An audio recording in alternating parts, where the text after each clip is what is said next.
ये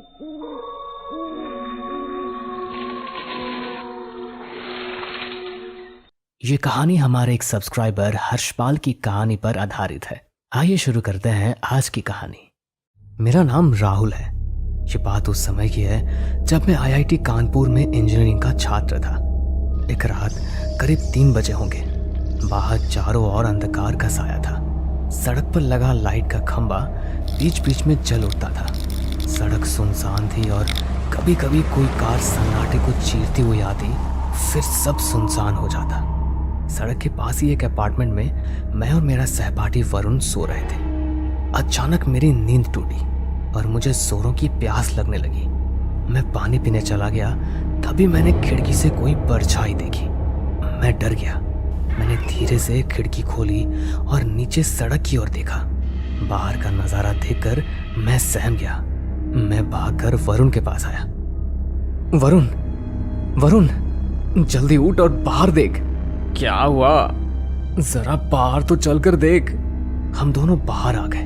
हमने जो देखा उसे देखकर हमारे होश उड़ गए। शरीर से पसीने छूटने लगे। शरीर एक जगह जम गया। सामने एक लाश थी। उसका सिर धड़ से अलग था। उसने काले कपड़े पहन रखे थे और वो कोई तांत्रिक लग रहा था। उसके शरीर पर बड़े बड़े नाखून के निशान थे। उसने बहुत ज्यादा मालाएं पहन रखी थी। मुझे कुछ समझ नहीं आ रहा था कि तभी वरुण को तांत्रिक के गले में कुछ दिखाई दिया। वो एक लॉकेट था। उसने मुझे लॉकेट दिखाते हुए कहा, यार ये लॉकेट कितना सुंदर लग रहा है, इसे मैं ले लेता हूँ। यहाँ चारों ओर कोई भी नहीं है, किसी को क्या ही पता चलेगा। नहीं, हमें इसे नहीं लेना चाहिए। कहा जाता है कि मरे हुए लोगों का सामान नहीं लेना चाहिए, हमें खतरा हो सकता है। मेरे खूब समझाने पर भी वरुण नहीं माना। इतने में वहां और लोग इकट्ठा हो गए। थोड़ी देर बाद वहां पुलिस आ गई। बॉडी को पोस्टमार्टम के लिए भेज दिया गया। हम अपने घर लौट आए। वरुण बाथरूम में चला गया। मैं लेटा ही था कि मुझे चीख सुनाई दी। वो चीख बाथरूम से आई थी। मैं दौड़कर बाथरूम की तरफ गया। जब मैं बाथरूम में पहुंचा तो मैं ये देखकर सुन्न रह गया कि बाथरूम के अंदर खून पड़ा था।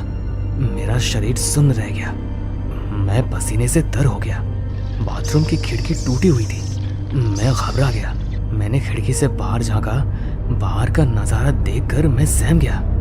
बाहर वरुण लहूलुहान पड़ा था। उसकी मौत हो चुकी थी।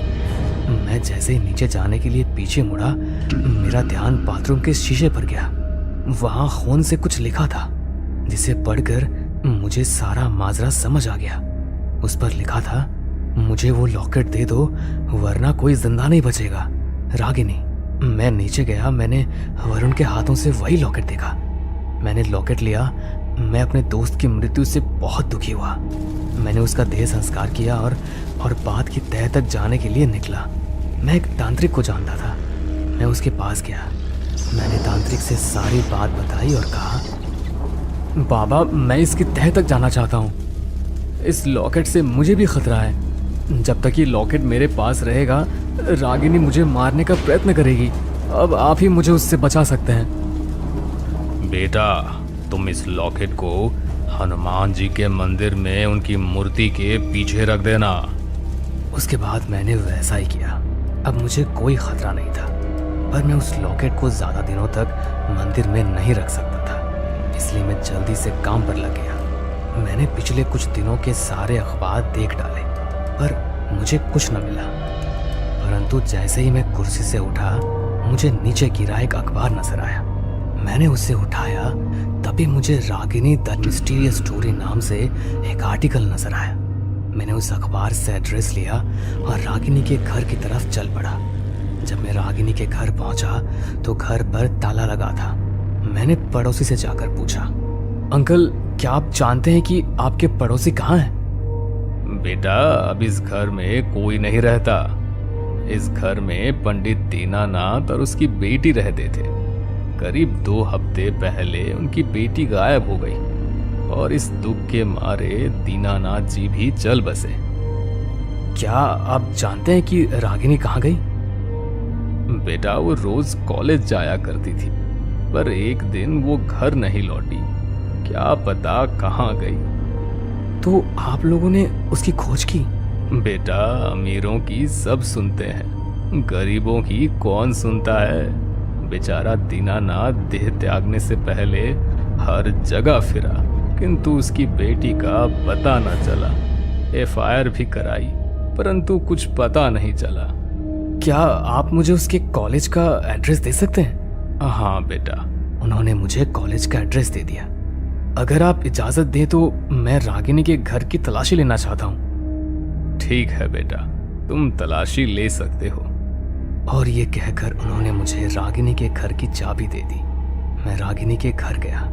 जब मैं रागिनी के कमरे में पहुंचा और मैंने उसकी हर चीज देखी, वहां मुझे एक इत्र की शीशी दिखाई दी। मैंने उसे वहीं छोड़ दिया और घर के बाहर आ गया।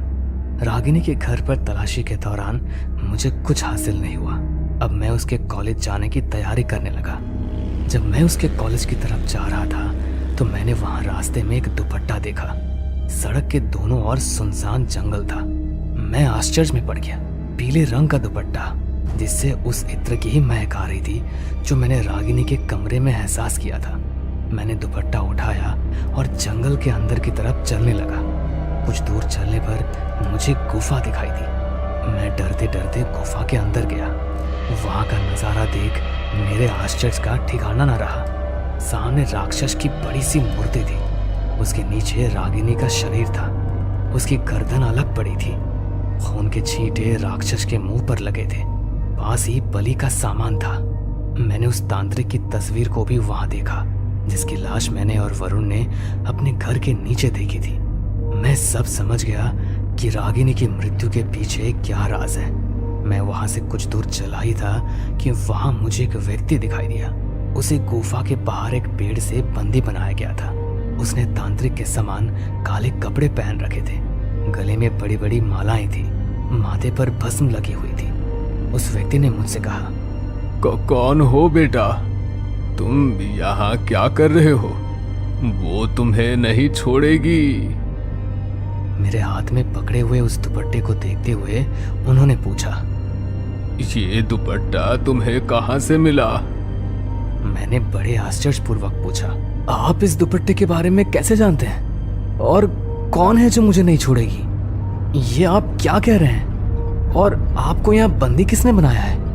मैंने उस व्यक्ति को खोलने की चेष्टा की, परंतु उन रस्सियों में काली शक्ति का जादू था। मैं चाहकर भी उसे खोल नहीं पाया। तांत्रिक बोला, बेटा, तुम चाहकर भी इन्हें नहीं खोल सकते। जिस गुफा से तुम अभी आ रहे हो वो मेरे शिष्य कालीनाथ की गुफा है। वो अमर होना चाहता था। अमर होने के लिए उसने दैत्य दानव की कठोर से कठोर साधना की। एक रात वो अपनी साधना पूरी करके फल की प्रतीक्षा कर रहा था। तभी हवन कुंड की अग्नि से एक राक्षस निकलकर उसके समक्ष आया। उसने कालीनाथ से कहा, अगर तू अमर होना चाहता है तो तुझे बलि देनी होगी। एक कुंवारी लड़की की बलि। वो लड़की जो सुबह इस रास्ते से सबसे पहले गुजरे, उस लड़की की बलि दे और संसार की समस्त शक्ति को अपने अधीन कर ले। इतना कहकर राक्षस वहां से चला गया। उस दिन कालीनाथ बहुत खुश हुआ।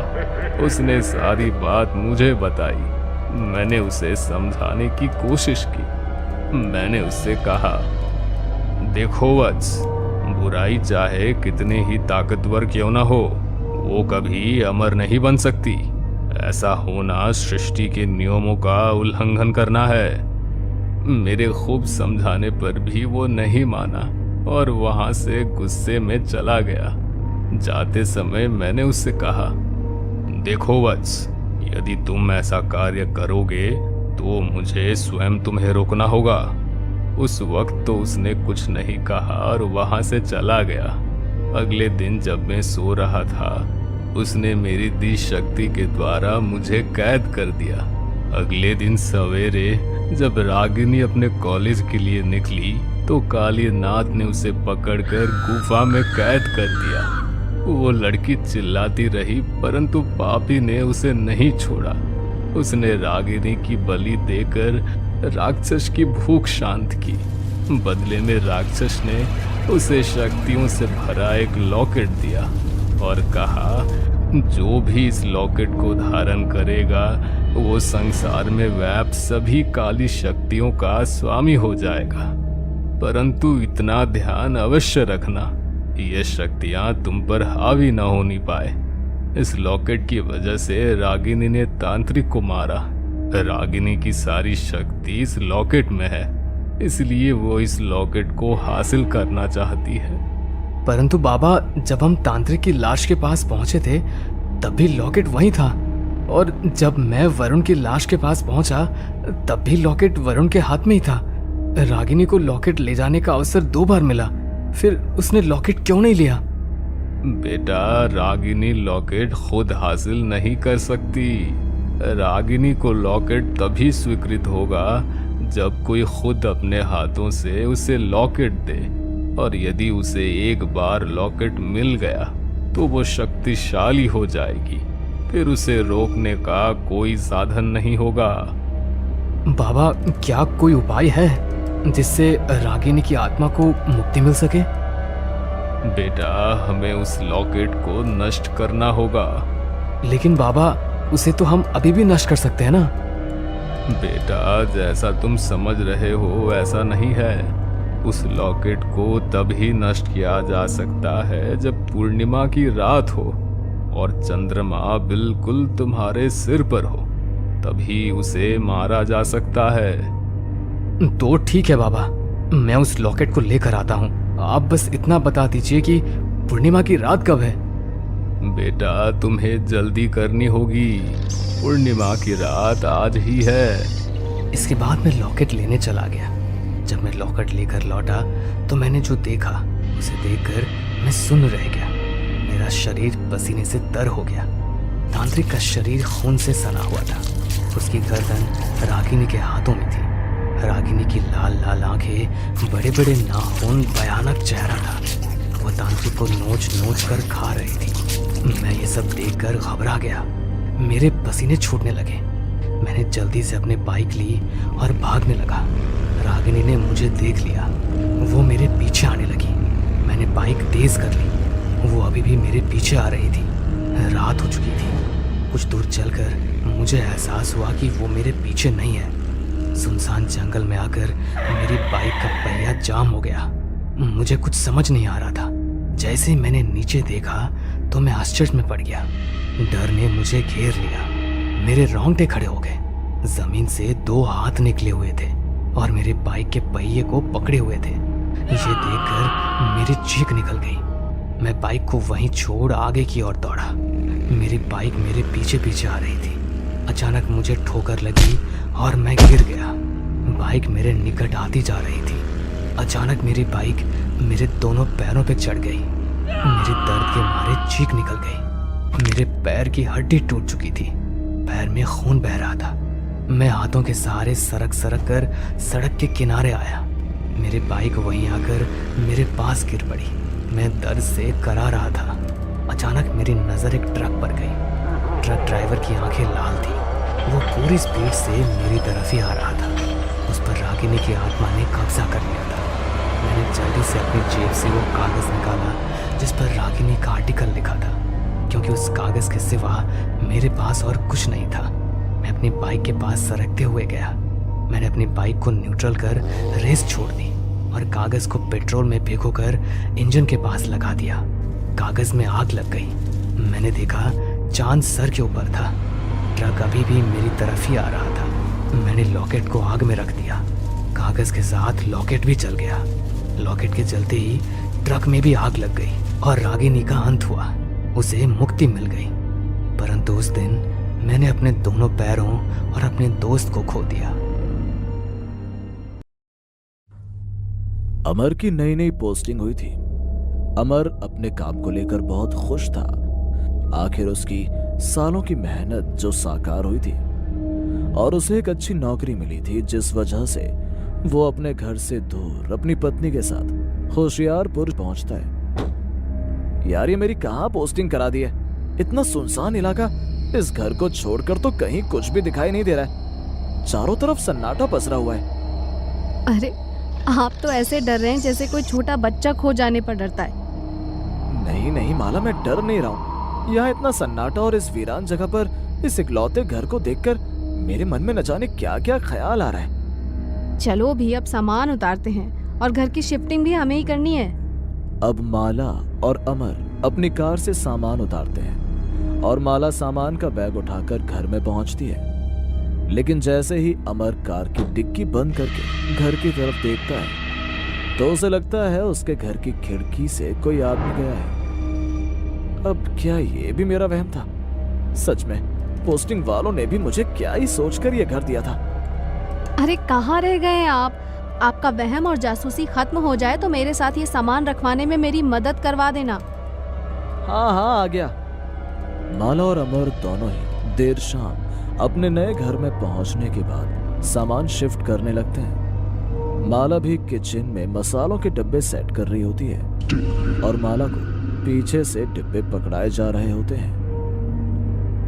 तभी ऊपर वाले कमरे से अमर आवाज लगाकर माला से कहता है, माला मेरा फोन नीचे है क्या? आते हुए लेती आना और प्लीज 5 मिनट तुम ऊपर आ सकती हो क्या? तुम्हें कुछ दिखाना है। ये कब डिब्बे मुझे कौन पकड़ा रहा था और अमर की आवाज आते ही ये कब टूट कैसे गया? आ रही हो क्या तुम माला? तुम कुछ बोलती क्यों नहीं? हाँ हाँ हाँ आ रही हूँ। ये ऊपर है तो मेरे साथ कौन था जो मेरी हेल्प कर रहा था? या फिर मुझे भी इस आदमी ने वहम में डाल दिया है। अगर ऐसा हुआ तो मैं इसे छोड़ूंगी नहीं। अब माला ऊपर जाती है तो अमर बेडरूम में बिस्तर ठीक कर रहा होता है और वो माला को कमरे में देख माला के पास आता है और माला से कहता है, देखो माला, पूरे घर में सिर्फ एक यही बेडरूम है जो इतना ज्यादा सजा हुआ है। पहले तुम मुझे ये बताओ कि जब तुम नीचे थे तो ऊपर आकर आवाज लगाने की जरूरत ही क्या थी? तुमने जब मुझे कहा कि ये बैग ऊपर पहुंचाना है तब से मैं नीचे गया भी नहीं हूँ। क्यों, क्या हुआ? कहीं तुमने भूत तो नहीं देख लिया? मुझे कह रही थी कि मैं डरपोक हूँ, अब खुद की शक्ल पर 12 बजे हुए। माला को कुछ समझ नहीं आ रहा था कि नीचे उसके साथ कौन था। लेकिन अब जब अमर बाथरूम में फ्रेश होने जाता है तो वो देखता है कि नल में तो पानी ही नहीं आ रहा है। तभी वो अपनी पत्नी से अंदर से कहता है, सुनो माला, कहाँ हो? थोड़ा नीचे देखो, पानी आ रहा है क्या? यहाँ तो एक बूंद पानी नहीं है। जी मैं देखती हूँ। ना जाने कैसा घर दिया है। पहले ये घर कम डरावना है जो अब पानी भी नहीं आ रहा है। रात का समय हो चुका था, चारों तरफ अंधेरा छाया हुआ था। माला घर से बाहर निकलती है और इधर उधर देखती है पर उसे कहीं भी पानी का कनेक्शन नजर नहीं आता, तो सिर्फ घर के बाहर एक कुआं। अरे ये कुआं यहाँ कैसे? पर मुझे तो याद नहीं आ रहा है कि हमें यहाँ कोई कुआं दिखाई भी दिया था जब हम इस घर में आए थे। जो भी हो, नल का कनेक्शन ना सही, कम से कम कुआं तो मिला। अभी एक बाल्टी पानी कुएं से भरकर इन्हें दे देती हूँ ताकि बाथरूम से बाहर आ सके। वैसे भी जब से आई हूँ इस घर में कुछ न कुछ अजीब हो ही रहा है। जैसे ही माला कुएं में बाल्टी गिराती है और पानी निकालने लगती है, वैसे ही कुएं से एक डरावनी आवाज आती है, तुम आ गई, आखिरकार तुम आ गई। अब हमें मिलने से कोई नहीं रोक सकता। मुझे तुम्हारा बेसब्री से इंतजार था। माला को जैसे ही वो डरावनी आवाज सुनाई देती है, वैसे ही वो कुएं से पानी निकाल रही रस्सी छोड़कर भागकर अपने घर आती है और घर का दरवाजा बंद करके लंबी लंबी सांसें लेने लगती है। अब माला ऊपर अपने पति के पास जाती है तो वो देखती है उसका पति नहा चुका है। अरे माला, क्या हुआ? कहाँ चली गई थी तुम? तुम्हारे जाते ही पानी आ गया था। लेकिन तुम इतना घबराई हुई क्यों? कोई बात है क्या? नहीं, मुझे लगता है कि मैं कुछ ज्यादा ही थक गई हूँ और कुछ नहीं। मुझे सोना है बस, बहुत थकावट हो रही है। हाँ, हमने इतना लंबा रास्ता जो तय किया है, चलो तुम आराम करो, मैं कुछ खाने का बनाकर लाता हूँ। माला को वो आवाज सुनने के बाद ऐसा लग रहा था कि हो सकता है कि वो उसके मन का वहम हो। अब अगली सुबह जब माला उठती है तो उसका पति अमर काम पर जा चुका होता है और माला के बगल में एक चिट्ठी होती है जिसमें अमर अपनी पत्नी के लिए लिखकर जाता है। सुबह इसलिए नहीं उठाया क्योंकि तुम गहरी नींद में थी। उठकर नाश्ता कर लेना, मैंने तुम्हारा फेवरेट पास्ता बनाया है। माला उठकर बाहर जाती है तो रात में हुई घटना के सीन्स उसकी आंखों के सामने आने लगते हैं। अपना डर खत्म करने के लिए फिर से उस कुएं के पास जाती है, पर वो कुआं माला को कहीं नजर नहीं आता। ये कैसे हो सकता है? रात में मैं जिस कुएं से पानी लेने आई थी वो कुआं कहाँ गया? यहीं पर तो था वो कुआं। ये मेरा वहम नहीं था। आखिर ये सब हो क्या रहा है? मुझे ये अमर को बताना ही होगा। माला अपना सर पकड़ लेती है, लेकिन जैसे ही वो ऊपर की ओर देखती है वो डर जाती है। वहां उसे किसी के होने का एहसास होता है और वो हिम्मत करके थोड़ी आगे बढ़ती है। मैं कहती हूँ, कौन हो तुम? सामने आओ। कौन है जो मुझे डराने की कोशिश कर रहा है? सामने आओ, मुझे किसी से डर नहीं लगता। सामने आओ। इतना बोलकर माला जोर जोर से रोने लग जाती है। उसे कुछ भी समझ नहीं आ रहा होता कि आखिर इस घर में क्या है जो उसे दिख नहीं रहा पर महसूस हो रहा है। कुछ समय बाद माला घर के एक कोने में बैठी रो रही थी। उसे अमर का कॉल आता है। माला, क्या कर रही हो? मुझे तुम्हारी याद आ रही थी तो सोचा कि तुमसे बात कर लूं। अमर, मुझे कुछ ठीक नहीं लग रहा है। आप जल्दी से घर आ जाइए। यहाँ कोई तो है। माला अमर से बस इतना कहती ही है कि अमर को फोन में माला के चिल्लाने की आवाज आती है। माला, हेलो, माला क्या हुआ? कौन है माला? बोलो कौन है? इतना सुनाने के बाद कुछ ही देर में अपनी कार से अमर घर पहुंच जाता है। उसके साथ उसका एक दोस्त भी होता है। माला, माला कहाँ हो तुम? ये पूरे घर में इतना अंधेरा क्यों है? लगता है लाइट चली गई है। रोहित, तू उस तरफ देख, मैं यहाँ देखता हूँ। अमर जब ऊपर जाता है तो वो देखता है उसकी पत्नी अपने बालों को खोले बैठी हुई है और जैसे ही माला अपना सर उठाती है अमर बहुत डर जाता है क्योंकि माला के अंदर आत्मा प्रवेश कर चुकी है। माला हवा में उड़ने लगती है और उड़ते हुए घर से बाहर आ जाती है। माला कुएं के पास आकर खड़ी हो जाती है और अमर से कहती है, मैं यहाँ आने वाले हर इंसान को मार डालूंगा क्योंकि ये मेरा घर है और सालों से मैं यहाँ रह रहा हूँ। तुम सब मारे जाओगे। देखो देखो, तुम जो भी हो, बस मेरी पत्नी को छोड़ दो। हम आज के आज ही इस घर को छोड़कर चले जाएंगे। बस तुम मेरी बीवी को छोड़ दो। मैं तुमसे विनती करता हूँ। जहाँ अमर अपनी बीवी की जान की भीख मांग रहा था तो वही रोहित पीछे से भागने की कोशिश कर रहा था, पर माला रोहित को भागते हुए देख लेती है और अपनी बुरी शक्तियों की मदद से रोहित के ऊपर वार करती है और रोहित की मौके पर ही मौत हो जाती है, जिसे देख अमर के होश उड़ जाते हैं और वो डर से बेहाल हो जाता है। रोहित, तुम जो कहोगे मैं वो करने के लिए तैयार हूँ। बस तुम हमें यहाँ से जाने दो। मेरी माला को छोड़ दो। मैं तुम्हें तभी छोड़ सकता हूँ जब तुम यहाँ से जाने की जुर्रत नहीं करोगे। अगर तुम यहाँ से गए तो फिर कोई और यहाँ आ जाएगा और मैं नहीं चाहता कि मेरे घर में कोई रहे। ये औरत तुम्हारी बीवी नहीं बल्कि मेरी बीवी थी, सुधा, जो कि फिर से जन्म लेकर अब तुम्हारी बीवी माला में रह रही है। इसलिए मैं चाहता हूँ तुम अपनी बीवी के साथ यहाँ रहो ताकि मैं अपनी सुधा के पास रहूं और वो रोज कुएं से पानी भर सके, क्योंकि मेरा और सुधा का प्यार भी तो इस कुएं से ही शुरू हुआ था। लेकिन एक काली रात जब मेरी पत्नी अचानक ही मुझे छोड़कर चली गई तो मैं कई रातों तक उसके लौटने का इंतजार करता रहा कि कभी ना कभी वो इस कुएं पर पानी भरने आएगी, लेकिन वो नहीं आई।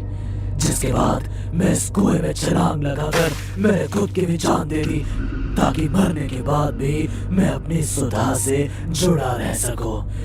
पर मैं चाहता हूँ अब माला रोज सुबह शाम इस कुएं से पानी भरे। अगर ऐसा नहीं हुआ तो मैं माला को भी मार डालूंगा। नहीं, हम कहीं नहीं जाएंगे और तुम्हारे कुएं से ही पानी भरेंगे। माला घर का सारा काम इस कुएं में पानी से ही करेगी। इतना कहते ही वो भूत माला का शरीर छोड़ देता है और उसकी आत्मा वापस उसी कुएं में चली जाती है, जिसके बाद वो कुआं भी वहां से गायब हो जाता है, जिसे देखकर अमर बेहद डर जाता है और अपने होश गंवा देता है। जब अमर की आंख खुलती है तो वो देखता है कि माला भी वहीं बेहोश पड़ी हुई है। वो कुआं उसे अब फिर से वापस वहीं दिखाई देता है। फिर अमर माला को उसके कमरे में ले जाता है। उस भूत ने माला का शरीर तो छोड़ दिया था, पर अब एक बुरे साए की तरह हर पल माला के साथ रहने लगा और बेचारा अमर चाहकर भी कुछ नहीं कर पा रहा था। रात के तीसरे पहर का समय था। ठाकुर का पूरा परिवार अपनी हवेली में चैन की नींद सो रहा था। अचानक ही ठाकुर के सबसे छोटे बेटे मेहर सिंह की आंख खुल जाती है। मेहर सिंह अपनी कमरे की खिड़की पर खड़े होकर बाहर की ओर देखने लगता है। बाहर मौसम बहुत खराब था। तेज बारिश के साथ साथ आकाश में जोरों की बिजली कड़क रही थी। अचानक ही उसे ऐसा लगा जैसे सामने के पेड़ से कोई महिला अजीब ढंग से सरकते हुए नीचे उतर रही है। उस महिला ने अपनी भयानक लाल लाल आंखों से मेहर सिंह की ओर घूर कर देखा और नीचे उतरकर कहीं गायब हो गई। मेहर सिंह को अपनी आंखों पर यकीन नहीं हुआ। देर रात इतने खराब मौसम में आखिर कौन स्त्री पेड़ पर चढ़कर उसकी ओर देखेगी।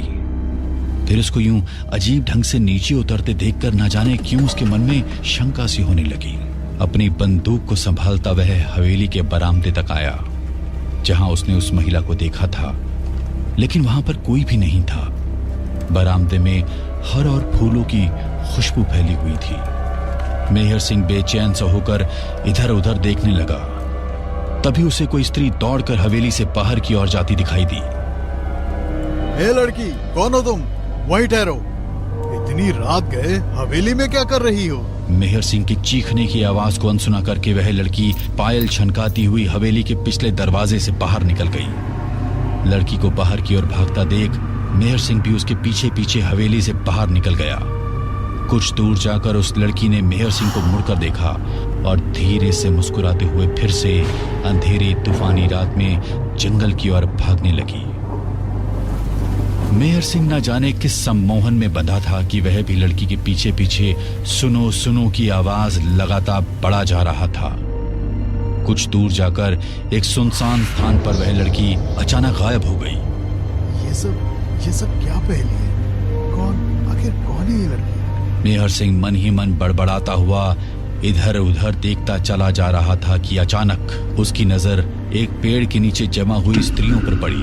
उन सभी स्त्रियों ने काले वस्त्र पहन रखे थे। वह एक लड़की को घेर कर बैठी हुई थी। आधी रात को तूफानी मौसम में यूं घने जंगलों के बीचों बीच इतनी सारी महिलाओं को पेड़ के नीचे बैठा देख मेहर सिंह थोड़ी शंका में पड़ गया। वह तेजी से दौड़ते हुए उन महिलाओं की ओर आया और उसने आवाज लगाकर पूछा, क्या चल रहा है यहाँ? इतनी रात गए ऐसे घेर कर क्यों बैठी हो इसे? क्या कर रही हो इस लड़की के साथ? ठाकुर की इतना पूछते ही उस लड़की को घेर कर खड़ी हुई काले कपड़े वाली औरतें घूमकर ठाकुर की ओर देखने लगती हैं। उन सभी के चेहरे बिल्कुल सफेद थे। आंखें बिन पुतली की बेजान सी नजर आ रही थी। तभी उनमें से एक स्त्री ने कहा, इसकी शादी है, यहाँ ब्याह की रस्म करने आए हैं। आधी रात को कौन से ब्याह की रस्म होती है?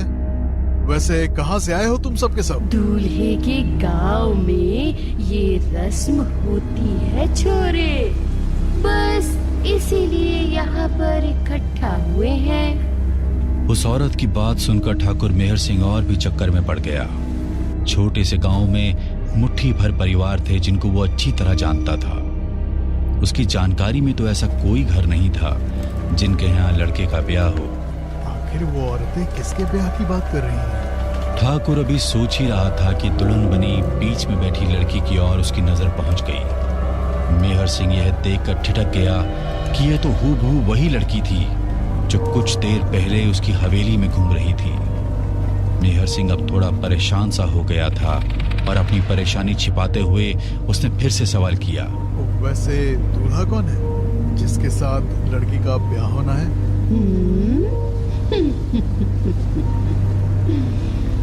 समरनपुर सिंह का बेटा मेहर सिंह।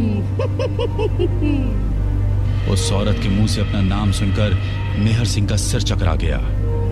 अगले ही पल खुद को संभालते हुए उसने पेड़ की ओर देखा तो पाया अब वहां पर कोई भी नहीं था। मेहर सिंह समझ नहीं पा रहा था कि अभी कुछ देर पहले जो उसने देखा वो सच था या सपना। जंगल की खामोशी और बादलों की गड़गड़ाहट अब उसे डरा रही थी। तेज कदमों से वह अपनी हवेली की ओर वापस मुड़ गया। तभी उसे अपने पीछे फिर से पायल की आवाज सुनाई देने लगी। ऐसा लग रहा था जैसे कोई उसका पीछा कर रहा हो। उस सुनसान रास्ते में जंगली सियारों की भयानक आवाज के बीच आती पायल की छम छम की आवाज अब उसके मन में हड़कंप मचा रही थी। थोड़ी दूर जाने के बाद उसने धीरे से पीछे मुड़कर देखा तो पाया पीछे कोई भी नहीं था। मेहर सिंह ने राहत की गहरी सांस भरी और जैसे ही सामने देखा उसी काले कपड़े वाली लड़की को ठीक अपने सामने खड़ा देख उसका दिल धक से रह गया था। तो मेहर सिंह ने आव देखा ना ताव अपने घर की ओर दौड़ लगा दी। एक बार जो उसने दौड़ना शुरू किया अपनी हवेली में आकर ही रुका और गिरकर बेहोश हो गया। सुबह के 4 बजे नौकरों ने उसे बेहोश देखा तो उठाकर उसे उसके कमरे में ले आए। छोटे ठाकुर को बेहोश देख पूरी हवेली में हड़कंप मच गया था। कुछ देर बाद जब मेहर होश में आया तो उसने कल रात की सारी कहानी पिता को सुना दी। पिताजी, वो मेरा पीछा करते हुए हवेली तक पहुंच गई थी। वो छोड़ेगी नहीं मुझे, वो मुझे मार डालेगी। प्लीज मुझे बचा लो। अरे बेटा शांत हो जाओ। हवेली में तुम सुरक्षित हो, डरो नहीं, मैं कुछ उपाय करता हूँ। ठाकुर अपने बेटे की आंखों में डर साफ महसूस कर पा रहा था, इसलिए उसने तुरंत ही पहाड़ी वाले बाबा को हवेली में बुलवा लिया। इधर मेहर सिंह की हालत भी कुछ ठीक नहीं थी। रात से ही उसे तेज बुखार था। दवाइयां अपना काम नहीं कर पा रही थी। मेहर का बुखार इतना तेज था कि वह पिछले 5 घंटों से होश में भी नहीं आया था। शाम होते होते बाबा भी हवेली पहुंच गए थे। उन्होंने मेहर की हालत देखने के बाद एक नींबू लेकर कुछ मंत्र पढ़े और उसे मेहर सिंह के सर से स्पर्श कराकर एक फूंक मार दी। इसके बाद उन्होंने नींबू में कील गाड़ दी। कील के नींबू में लगते ही उसमें से खून की तरह लाल लाल बूंदें टपक कर नीचे गिरने लगी। आपके बेटे के पीछे पिशाचनी पड़ी है। पिशाचनी जिसे देख ले फिर अपने साथ लेकर ही जाती है। लेकिन मुख्य बात यह है कि वो यूं ही किसी के पीछे नहीं लगती। कहीं छोटे ठाकुर का इससे कोई लेना देना तो नहीं है? मैं कुछ समझा नहीं बाबा। किसी पिशाचिनी का मेरे बेटे से क्या संबंध? बाबा की बात सुनकर ठाकुर का बड़ा बेटा चौंक जाता है। हाँ बाबा, मुझे कुछ याद आया। कुछ समय पहले हम 3 भाई पास के गांव में अपने दोस्त के यहाँ गए थे। वहां पहुंचने पर मेहर को गांव की एक सुंदर लड़की दिखाई दी थी। ए, सुनो, क्या नाम है तुम्हारा? रास्ता छोड़ो मेरा, मैं अजनबियों से बात नहीं करती। मेरा दिल आ गया है तुझ पर। तुझे हवेली की छोटी ठकुराइन बनाऊंगा मैं। यूं समझ ले तेरी किस्मत चमक गई। देखो, मेरा रास्ता छोड़ो, मुझे तुमसे शादी नहीं करनी। इंदु मेहर को ठुकराकर अपने घर चली गई थी। उस रात मेहर सिंह पूरी रात शराब पीता रहा। भैया, वो छोरी थूक कर चली गई मुझ पे। अब बस, अब मैं उसे लेकर आऊंगा, चाहे प्यार से या फिर जबरदस्ती से। जब मेहर उसके घर पहुंचा तब वो दुल्हन बनी अपने दूल्हे के इंतजार में बैठी हुई थी। मेहर जोर जबरदस्ती से उसे अपने साथ लाने की कोशिश कर रहा था। तभी इंदु ने उसे एक थप्पड़ मार दिया। मेहर को गुस्सा आ गया और उसने इंदु को जोर से धक्का दे दिया। मेहर के धक्का देने से इंदु संभल नहीं पाई और खुली हुई खिड़की से टकराते हुए नीचे गिर गई, जिससे उसकी मौत हो गई। बाबा, कहीं ऐसा तो नहीं ये पिशाचिनी वही इंदु हो सकता है ये वही लड़की हो। छोटे ठाकुर की जान बचाने की मैं पूरी कोशिश करूंगा, बाकी ऊपर वाले के हाथ में है। इतना कहकर बाबा एक पीले धागे को मंत्र पढ़ते हुए मेहर के बेड के चारों ओर बांध देते हैं ताकि पिशाचने की कोई शक्ति उसे छू ना पाए। रात के तकरीबन 12 बज चुके थे। मेहर सिंह के बिस्तर के पास कुर्सी से सर टिकाकर बैठे ठाकुर साहब भी नींद के आगोश में जा चुके थे। अचानक ही मेहर सिंह की आंख खुल जाती है। आंख खोलते ही उसे वही काले कपड़ों वाली पिशाचनी अपने ठीक सामने दिखाई देती है। देखते ही देखते सुंदर सूरत वाली वह पिशाचनी एक बदसूरत भयानक शक्ल वाली चुड़ैल का रूप ले लेती है। मेहर सिंह के कमरे में वह उल्टी होकर चारों हाथ और पैर की मदद से चलते हुए उसकी ओर बढ़ने लगती है। पिशाचनी को अपनी ओर आता देख मेहर जोर जोर से चिल्लाने लगता है। मेहर सिंह की आवाज सुनकर ठाकुर की भी नींद टूट जाती है। बाबा ने धागा बांधा हुआ है, ये तुम्हें छू भी नहीं पाएगी। ठाकुर के इतना कहते ही वह गुस्से में गर्दन टेढ़ी कर मेहर सिंह को घूरने लगती है और अपने बिस्तर पर सीधा लेटा हुआ मेहर सिंह हवा में ऊपर उठने लगता है। पिताजी मुझे बचाइए, ये मुझे मार डालेगी। मैं तेरे पास नहीं आ सकती, लेकिन तू तो मेरे पास आ सकता है ना। मुझसे शादी करना चाहता था ना तू? जल्दी चल, समय हो गया है।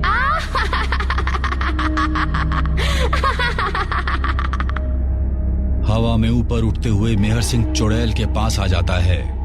इंदु के एक इशारा करते ही मेहर सिंह का शरीर धम से नीचे गिर पड़ता है और उसके सर से खून बहने लगता है। मेहर सिंह बाबा के बनाए सुरक्षा घेरे से बाहर आ चुका था। अपने बेटे को पिशाचनी के सामने लहूलुहान पड़ा देख ठाकुर अपनी बंदूक लेकर उसकी ओर दौड़ता है। तभी पिशाचनी गुस्से में ठाकुर की ओर देखती है, जिससे उसकी बंदूक खुद ब खुद पीछे की ओर मुड़ जाती है और उसके हाथ से दूर जा गिरती है। अगले ही पल ठाकुर भी उछलकर दीवार से जा टकराता है और अपने होश खो देता है। मेहर सिंह को अपनी आंखों के सामने इस हालत में जमीन पर पड़ा देख इंदु जोर जोर से हंसने लगती है।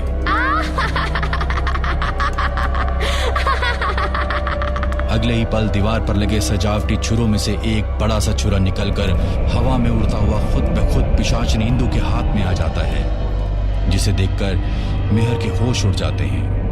इंदु को चाकू लेकर हवा में उड़ता हुआ अपनी ओर आता देखकर मेहर सिंह जोर जोर से चीखने लगता है।